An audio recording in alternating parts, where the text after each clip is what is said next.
माँ दुर्गा की महागाथा भारतीय अध्यात्म और पुराणों का वह आधार है जो नारी शक्ति को ब्रह्मांड की सर्वोच्च शक्ति, आदि शक्ति के रूप में स्थापित करता है।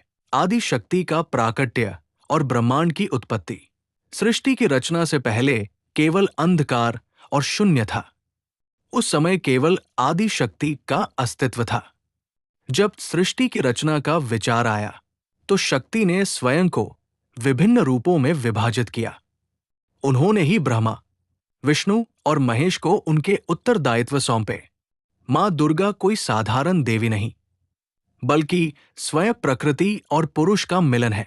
वही लक्ष्मी, सरस्वती और काली के रूप में सृष्टि का संचालन, संवर्धन और सहार करती है। मधु कैटभ वध। प्रथम युद्ध। सृष्टि के आरंभ में जब भगवान विष्णु क्षीर सागर में योग निद्रा में थे, तब उनके कान के मैल से दो अत्यंत शक्तिशाली असुर पैदा हुए, मधु और कैटभ।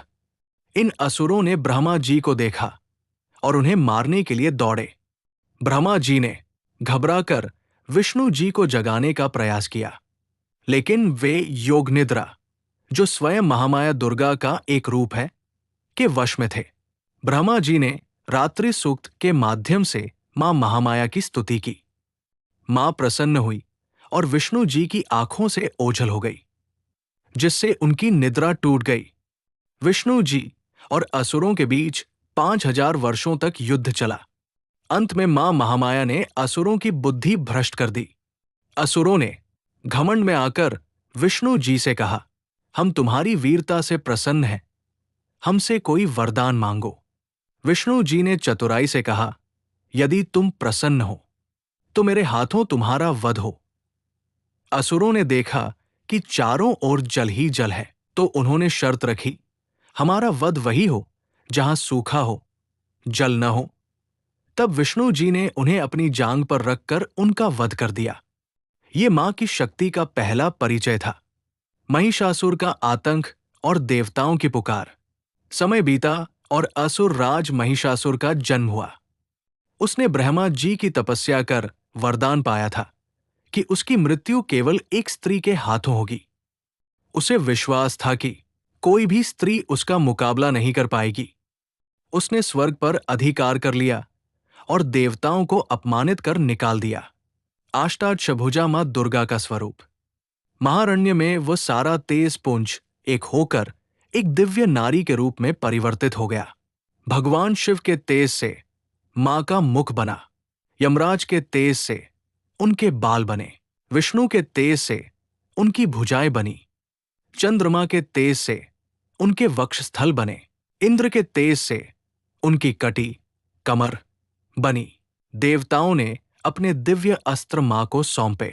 शिव ने त्रिशूल दिया, विष्णु ने चक्र दिया, वरुण ने शंख दिया, अग्नि ने शक्ति, भाला दी, वायु ने धनुष और बाण दिए, विश्वकर्मा ने अभेद्य कवच और कुल्हाड़ी दी, हिमालय ने सवारी के लिए गर्जना करता हुआ सिंह दिया। इस प्रकार सभी देवताओं की सम्मिलित शक्ति से मां दुर्गा का प्राकट्य हुआ।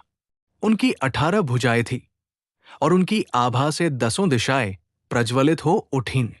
5 महिषासुर मर्दन, धर्म की विजय। मां दुर्गा की भीषण गर्जना सुनकर महिषासुर ने अपनी सेना भेजी।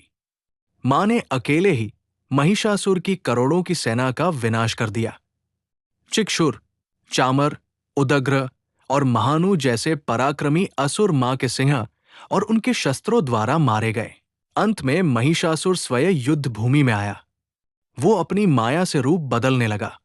जब वो पुनः भैंसा बनकर मां पर झपटा, तो मां दुर्गा ने अपना पैर उसके सिर पर रखा और त्रिशूल से उसके वक्षस्थल को बेध दिया। जैसे ही वो अपने असली रूप में भैंसे के मुख से बाहर निकलने लगा, मां ने अपनी तलवार से उसका सिर धड़ से अलग कर दिया। देवताओं ने स्वर्ग से फूलों की वर्षा की और मां की स्तुति में देवी सूक्त का गान किया। 6 शुंभ निशुंभ और चंडमुंड का वध। कुछ समय बाद शुंभ और निशुंभ नाम के 2 भाइयों ने तीनों लोकों पर कब्जा कर लिया। उन्होंने मां पार्वती के सौंदर्य की चर्चा सुनी और उनके पास विवाह का प्रस्ताव भेजा। मां ने उत्तर दिया, जो मुझे युद्ध में हराएगा वही मेरा पति होगा। शुंभ ने अपने सेनापति चंड और मुंड को मां को पकड़ने भेजा। मां दुर्गा के ललाट से उस समय अत्यंत क्रोधित और काली त्वचा वाली मां काली प्रकट हुई। मां काली ने चंड और मुंड का वध कर उनके सिर मां दुर्गा को भेंट किए, जिसके कारण उनका नाम चामुंडा पड़ा। इसके बाद मां ने रक्तबीज का वध किया, जिसकी कथा मैंने ऊपर बताई है, और अंत में शुंभ निशुंभ को यमलोक पहुंचाया।